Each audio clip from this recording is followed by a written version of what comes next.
میرے پاس کلینک میں پیشنٹ آتے ہیں، وہ کہتے ہیں کہ ڈاکٹر نائلہ انڈے بننے کی دوائیاں تو کھانے سے آپ منع کر دیتی ہیں، اب ہمیں بتائیں ہم کھائیں تو کیا؟ میں پیشنٹ سے یہ کہتی ہوں کہ جس کے گھر بچے نہیں ہو رہے وہ بیمار نہیں ہے، اس کے اندر اگر بعض اوقات ایسا ہوتا ہے کہ ہسبینڈ اینڈ وائف بالکل ٹھیک ہوتے ہیں، اس کو ہم ان ایکسپلینڈ انفرٹیلٹی کہتے ہیں کہ بس مائکروسکوپک لیول پہ انڈا اور سپرم یکجان نہیں ہو رہے۔ اب انڈا اور سپرم اگر یکجان نہیں ہو رہے ہیں تو آپ سوچیں کہ اس کا حل دوائی تو ہے ہی نہیں، تو پھر دوائی کی تو ضرورت ہی نہیں ہے۔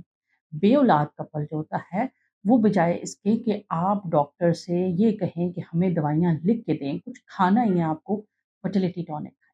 اگر آپ ینگ ہیں تو کچھ ایسی ملٹی وائٹامنس آتے ہیں جو کہ آپ کی باڈی کے اندر ان وائٹامنس ان منرلز کو پورا کرتے ہیں، essential fatty acid omega 6 fatty acids کو پورا کرتے ہیں تاکہ آپ کے انڈے کی کوالٹی ڈاؤن نہ جائے۔ بالکل ایسے ہی ہے جیسے اگر آپ گھر میں کپڑے واش کرتے ہیں تو اگر اس میں آپ بہت زیادہ ڈٹرجنٹ ڈالتے رہتے ہیں تو وہ کپڑے کی بے شک وہ اچھی کوالٹی کا بھی ہے، اس کی لائف کم ہو جاتی ہے، لیکن اگر آپ اچھی کوالٹی کا لیس ڈٹرجنٹ والا سوپ یا اس سے صاف کریں گے تو اس سے جو ہے وہ آپ کے خراب نہیں ہوں گے کپڑے۔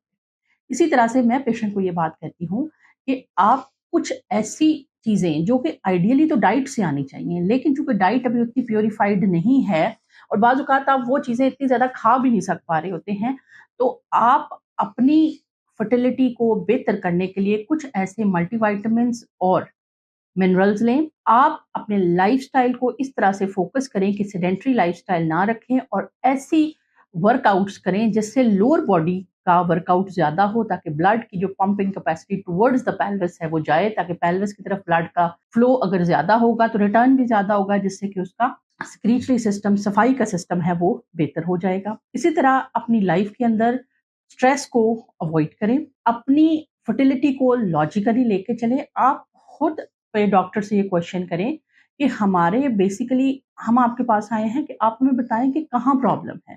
اور اگر کسی کو کوئی پرابلم سمجھ نہیں آ رہا، سب ٹھیک ہے، تو یہ سمجھ جائیں کہ پرابلم مائکروسکوپک لیول کے اوپر ہے، یعنی وہ آنکھ سے نظر نہیں آ رہا، تو اس کا مطلب یہ ہے کہ وہ ہمیں اب اور اس مائکروسکوپک پرابلم کا حل پھر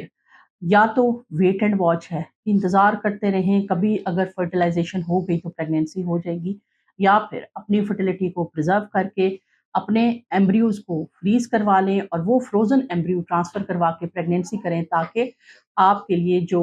آپ کی فرٹیلیٹی کا سفر ہے وہ آسان ہو۔